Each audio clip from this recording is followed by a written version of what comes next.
Vamos a arrancar con un tema que pues está ocupando ya las portadas de los medios de comunicación, que es lo ocurrido en Jalisco, luego de que un colectivo de búsqueda de desaparecidos encuentra este lugar del terror, ¿no? Hay pocas maneras de describir este hallazgo, pero pues ya está ahí la información, están ahí ya tardías, ¿sí?, las declaraciones de las autoridades, pero vamos a entrar en materia. En los últimos días, la información sobre este lote ubicado en Teuchitlán, Jalisco, el cual era utilizado para prácticas criminales por el cártel Jalisco Nueva Generación, ha capturado mucha atención. Organizaciones han denunciado que ahí, con falsas promesas de trabajo, y lo vamos a ver más adelante, se reclutaba a víctimas de las que solo sobrevivían unas cuantas. El resto eran asesinadas y desaparecidas en el mismo predio.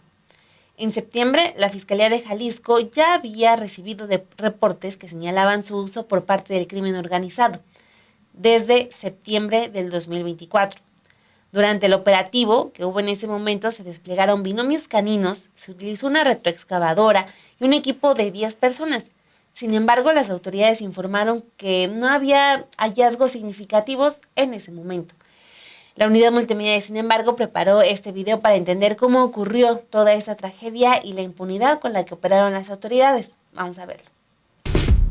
La imagen que circula en redes es brutal. Cientos de pares de zapatos amontonados y decenas de prendas de vestir, algunas maletas e identificaciones son parte de los restos encontrados en un campo de reclutamiento y exterminio en Jalisco.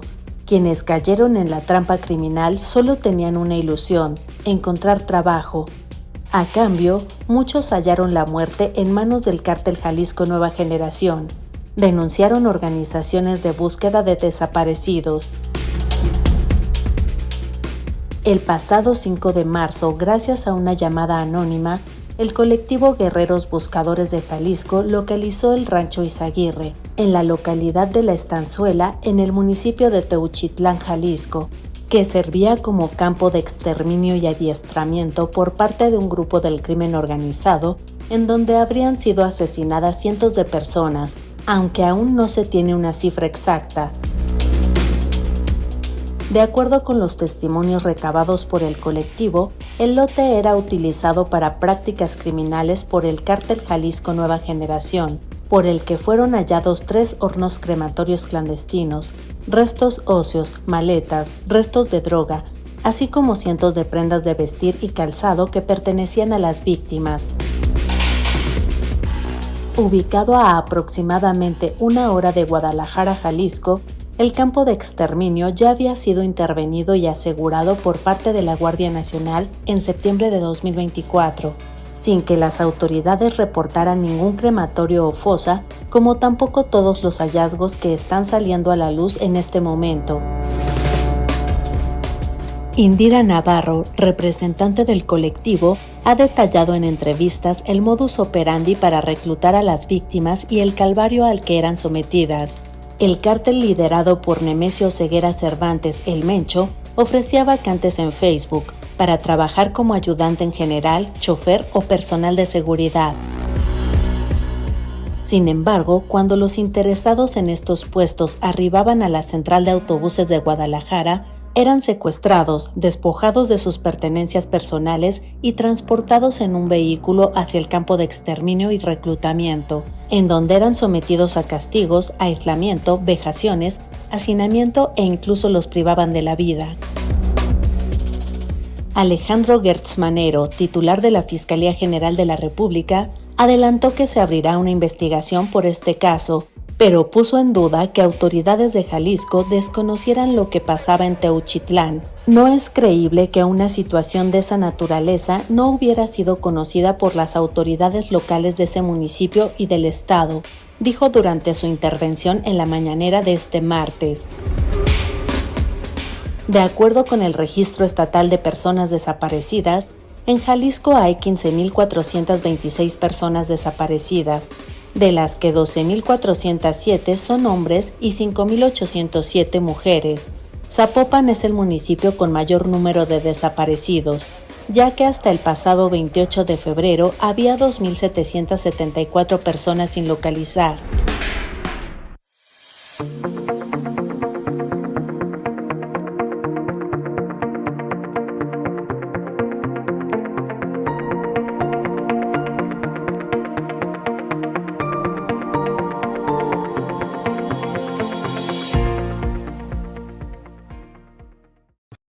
Era importante tener el contexto de qué es lo que había pasado en este predio allá en Teuchitlán, Jalisco, para saber cómo habían en su momento las autoridades atendido este descubrimiento, este hallazgo, cuando dijeron que no había indicios también de cuerpos calcinados, que no encontraron más allá de todo lo que ya apareció en estos días y que sobre todo ha capturado nuestra atención debido a cientos de artículos que hemos visto ahí, que para muchas familias pues es una esperanza para encontrar a sus familiares que fueron desaparecidos.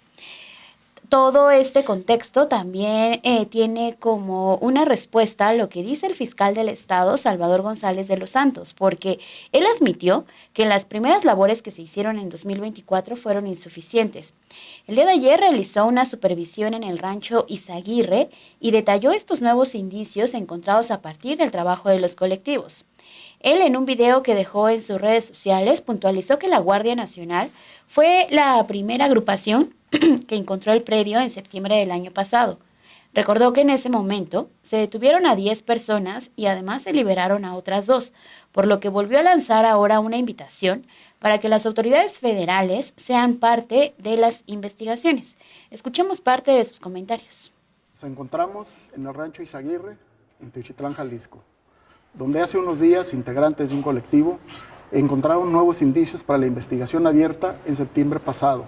Este lugar fue descubierto por un operativo de la Guardia Nacional, la cual fungió como primer respondiente el 18 de septiembre de 2024. En aquel momento fueron detenidas 10 personas, mismas que fueron vinculadas a proceso. 2 más se encontraban privadas de su libertad y se encontró además un cadáver cubierto con plástico. Hemos dejado clara nuestra postura de compartir toda la información a nuestro alcance ante el gobierno federal, incluso haciéndoles una invitación a formar parte de las investigaciones. En el sitio se han localizado pertenencias, tanto de víctimas como de personas que pudieran haber estado involucradas en actividades ilícitas. La investigación sigue su curso para esclarecer estos hechos con absoluta transparencia y responsabilidad. Hasta el momento, se han localizado 4 espacios con presuntos restos humanos.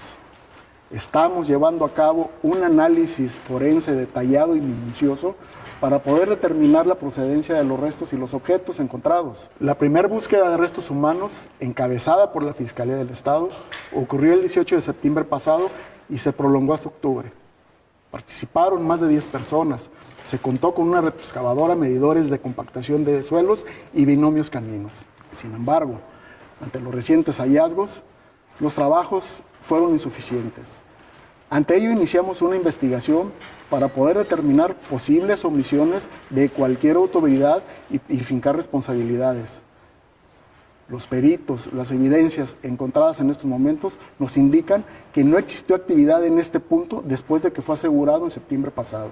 Es decir, no hubo actividad delictiva entre septiembre y el momento en que entraron los colectivos. No obstante a ello, el trabajo pericial continúa para determinar la antigüedad exacta de los restos y sus posibles identificaciones, garantizando que cada hallazgo sea tratado con el debido rigor científico y respeto a las víctimas y sus familiares. El gobernador Pablo Lemus nos ha instruido a continuar con las investigaciones para descartar la presencia de más restos humanos en este predio y que sigamos colaborando con los colectivos de personas desaparecidas. Nos ha instruido además de también iniciar los procedimientos de extinción de dominio de este predio para que nunca más pueda ser utilizado para delinquir. Reiteramos nuestro compromiso de seguir trabajando de forma coordinada con los 3 órdenes de gobierno en este y en cualquier otro tema que sea de nuestra competencia. Muchas gracias.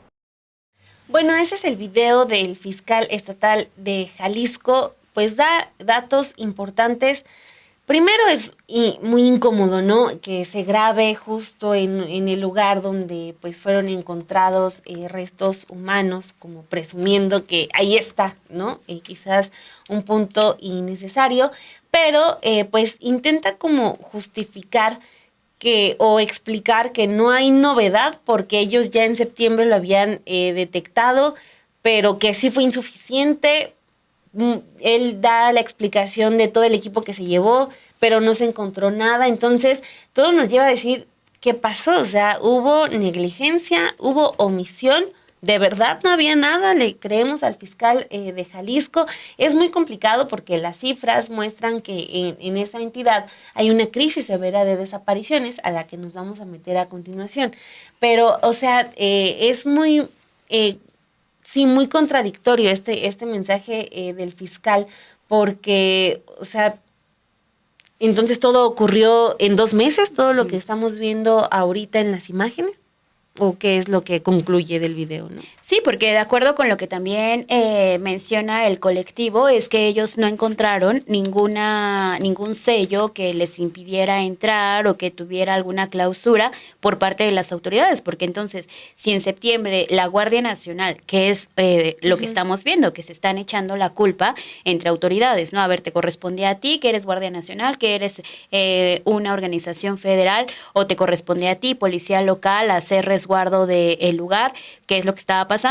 Y además también lo que dice el colectivo es, a nosotros nos insistieron que fuéramos y que asistiéramos a revisar y hacer una supervisión en ese predio.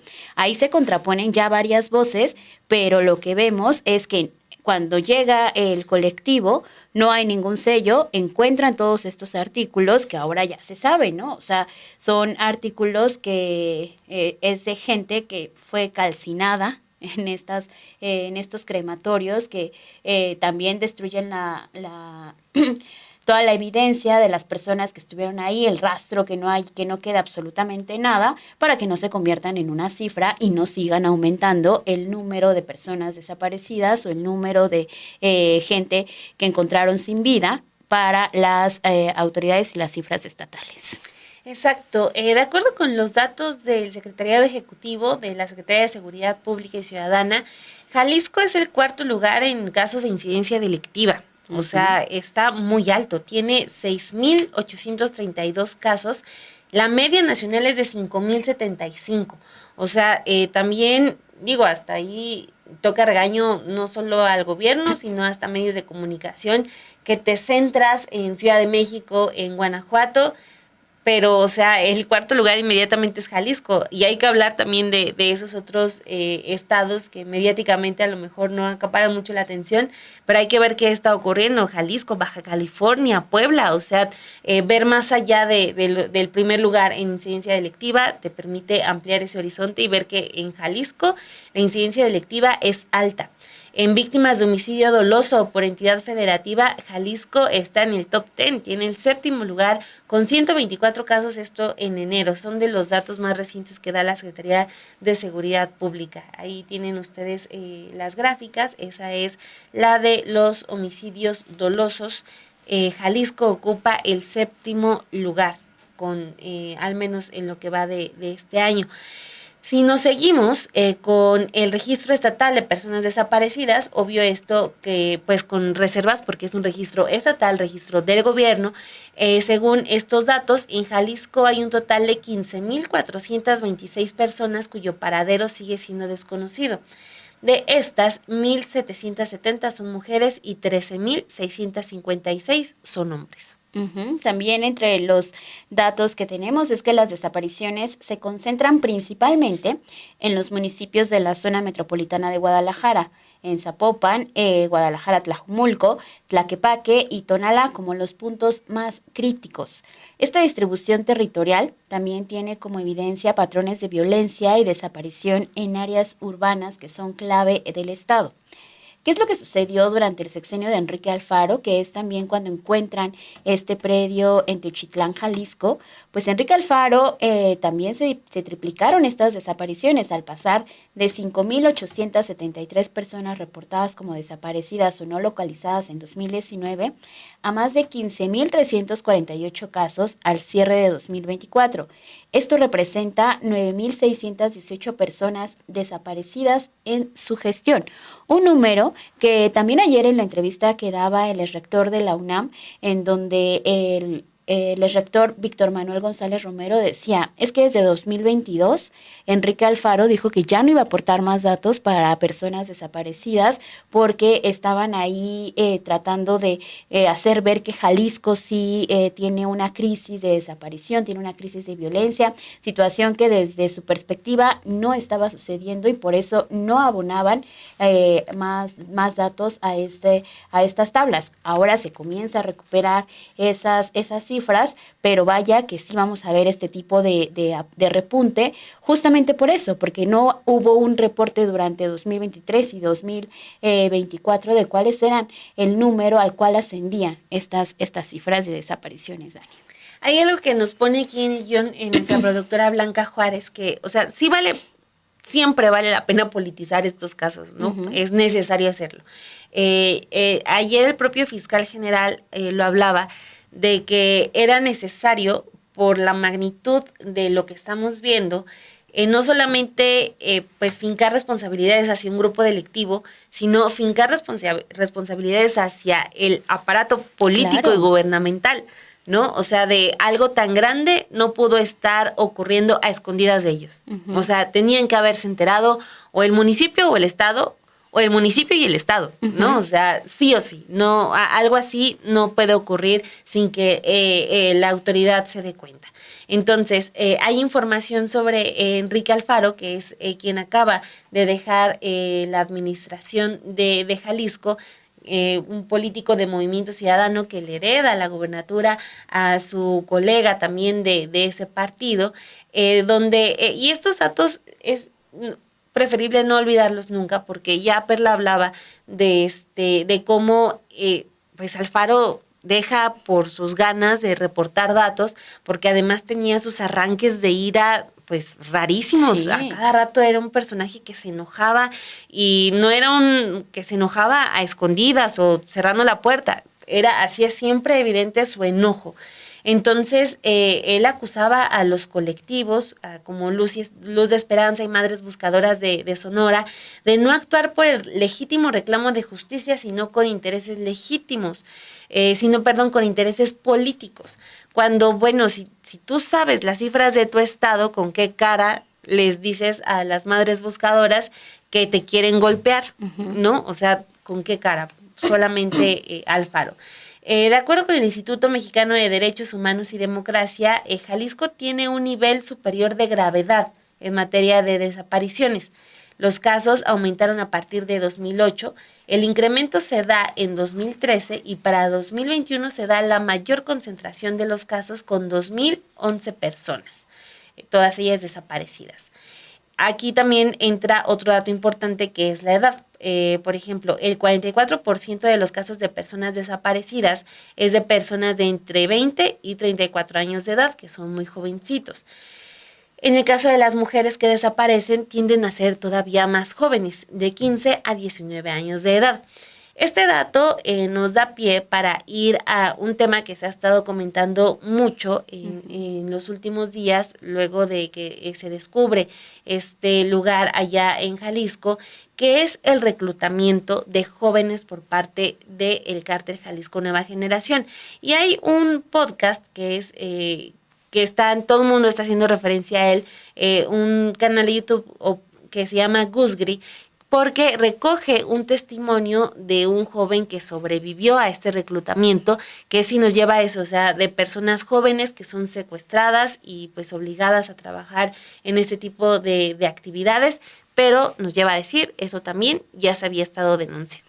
Sí, ya hay testimonios de la manera en que están operando las células criminales. Decías muy bien, Dani, hay que tomar en cuenta las responsabilidades que tiene también el aparato político, ¿no? Y la estructura que han hecho los gobiernos, todo lo que tiene que ver con ellos para tratar de combatir a estas células del crimen organizado. Cuando empezamos a ver estos testimonios, más nos preguntamos qué han hecho los gobiernos. Sí, ahorita el foco está en Jalisco, pero además también en otros estados para saber qué es lo que está pasando, porque en este canal que nos adelantaba Dani de Gusgri, quien su nombre real es Jonathan Jovan Bes Samano, un joven que se identificó como Luis relató la manera en que le ofrecieron un trabajo, pero esto pues se convirtió en toda una experiencia de terror, porque el cártel Jalisco Nueva Generación pues sí ha tenido estrategias más sofisticadas para reclutar a los jóvenes para que se conviertan en parte de sus filas y expandan también su territorio. En estas ofertas de trabajo, que se publican además en redes sociales y plataformas de empleo, están diseñadas para sobre todo hablarle a los jóvenes y a los más vulnerables, especialmente quienes están pasando por situaciones económicas graves.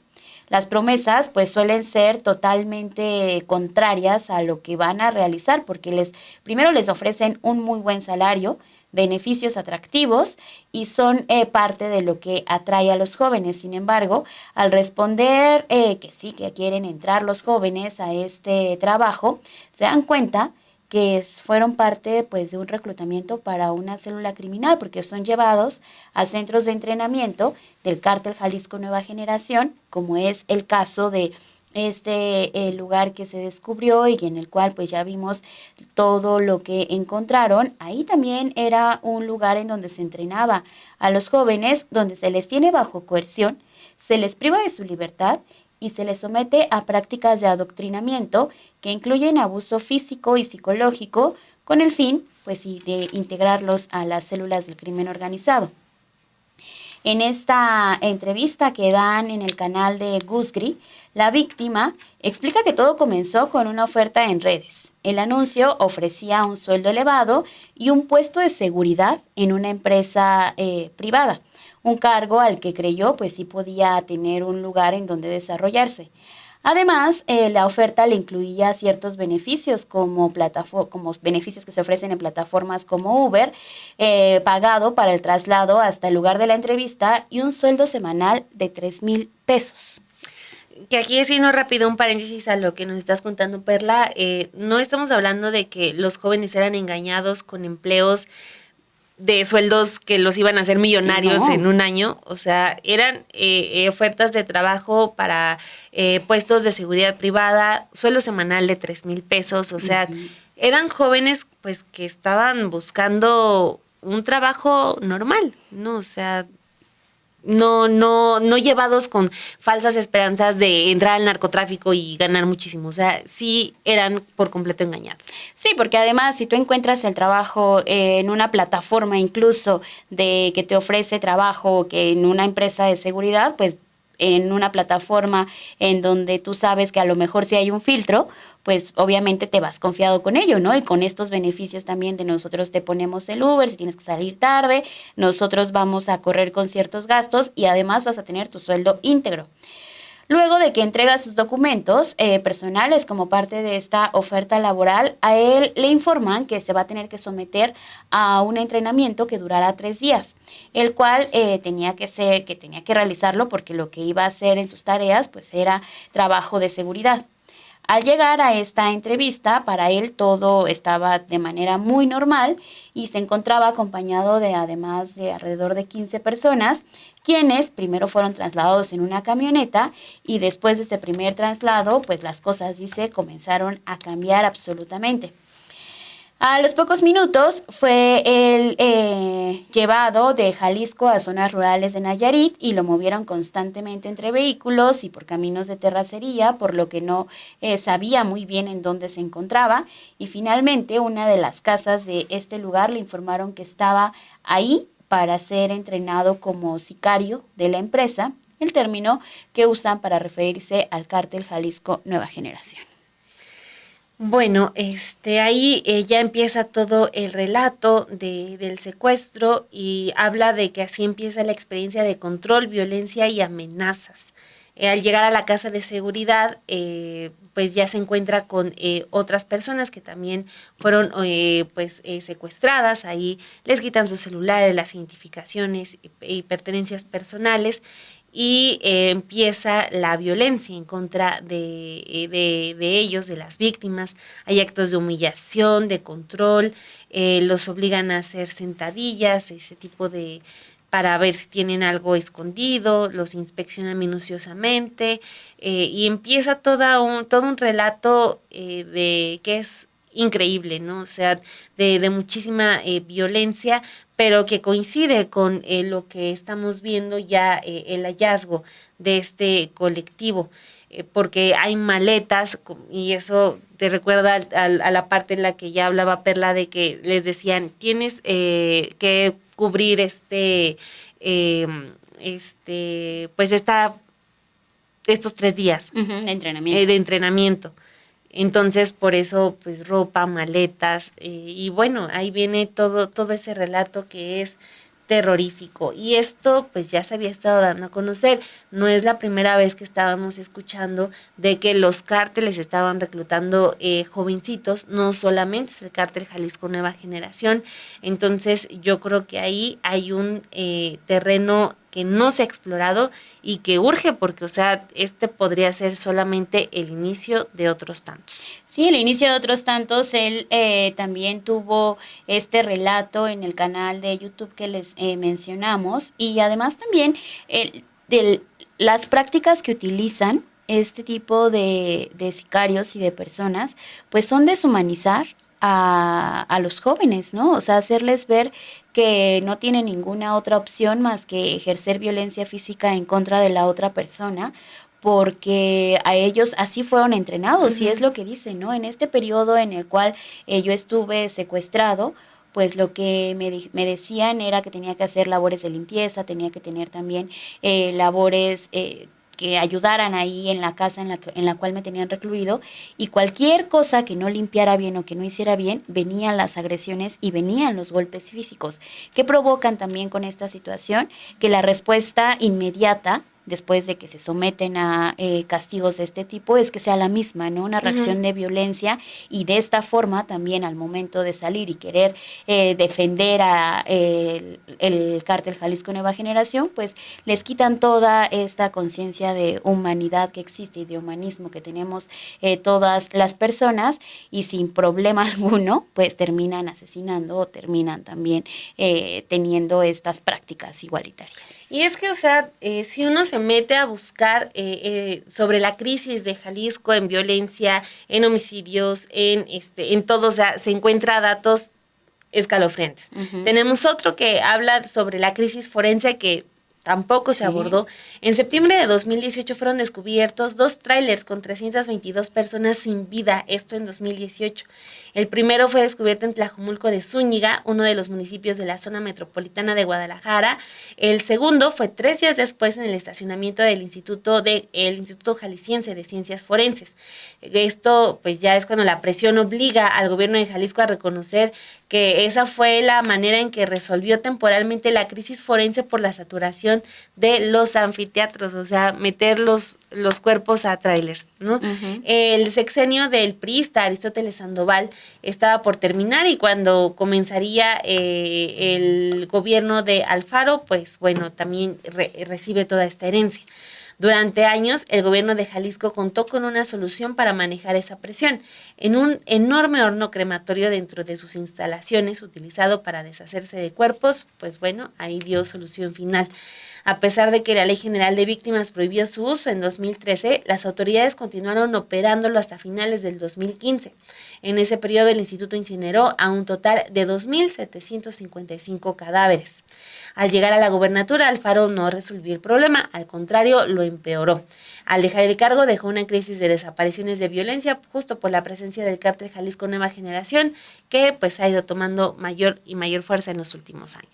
Y para tener también claro este contexto en el cual se encuentra Jalisco, el día de ayer los periodistas Álvaro Delgado y Alejandro Páez Varela entrevistaron al rector de la Universidad de Guadalajara, Víctor Manuel González Romero, sobre este hallazgo de las familias buscadoras, quien les informó que el gobierno de Jalisco dejó de reportar a la base de datos nacional las desapariciones sin ninguna consecuencia por ello. En este caso de Teuchitlán, como en cientos más, impera la impunidad. Esto fue lo que indicó. Vamos a ver un fragmento de la entrevista. Como lo mencionaron, Jalisco es la entidad que tiene más personas desaparecidas sin localizar y habrá que observar que los datos del Registro Nacional de Personas Desaparecidas no tienen datos de Jalisco desde marzo de 2022. En marzo de 2022, el Estado de Jalisco decidió no reportar a la base de datos nacional, presuntamente porque decían que estaba mal la base, dejaron de reportar. La ley general respectiva establece que es una obligación de las autoridades reportar.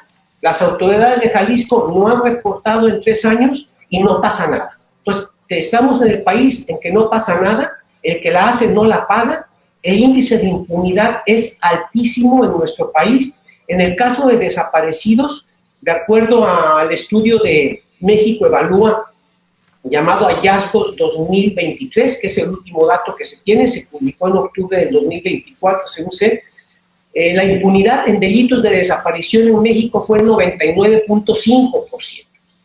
En el caso de Jalisco fue el 99.9%. ¿Y cómo definen la impunidad? Definen la impunidad como aquellos casos en que hubo falta de atención, investigación y o resolución de los casos que conoció la autoridad. Esto es, los casos que conoció la autoridad y no hizo absolutamente nada son 99 de cada 100 en México, incluso un poquito más de eso, y en Jalisco es pues de los líderes. Entonces, estamos en un caso en donde la impunidad es la que está imperando. Y yo creo que eso es lo grave de lo que está pasando en Jalisco y de lo que está pasando en México. Y como decía, las autoridades nada más echan la culpa unos a otros, pero no hacen nada. Bueno, pues esa es parte de la información. La entrevista completa está en Sin embargo al aire para que usted pueda revisarla y pues sin no quitarle la vista de encima a estos casos, porque creo que también estamos en un punto en el que escuchar de otra fosa clandestina en México está ya muy normalizado y creo que eso es algo poco sano para todos nosotros, ¿no? O sea, sí se encuentran muy seguido y eso es muy desafortunado, pero no debemos perder esa capacidad de sorprendernos y sobre todo de indignarnos, ¿no? De exigirle a las autoridades que haya, que se reconozcan los problemas, que haya justicia, que ya se atienda con respeto a los colectivos de búsqueda, porque sí, o sea, otra fosa y parece que ya no es nota, ¿no? Entonces, estamos en una situación muy complicada. Así es, y ya nada más para finalizar con este tema, esta mañana la presidenta Claudia Sheinbaum informó que sí se le ha pedido a la Fiscalía General de la República que atraiga la investigación del caso de los crematorios clandestinos. Fue una frase muy, muy corta que ella menciona, en donde dice que sí, se le ha pedido a la Fiscalía que atraiga el caso de Jalisco, porque también consideró que las declaraciones que ayer dio el fiscal Hertz Manero tiene mucha razón, porque de las cosas que comentó fue que este tema ha causado una fuerte indignación en todo el país debido a que los crematorios clandestinos fueron descubiertos en un sitio que ya había sido asegurado por las autoridades en 2024, que es parte también de lo que menciona el fiscal estatal al hacer este recorrido y decir aquí estamos tratando de investigar, pero...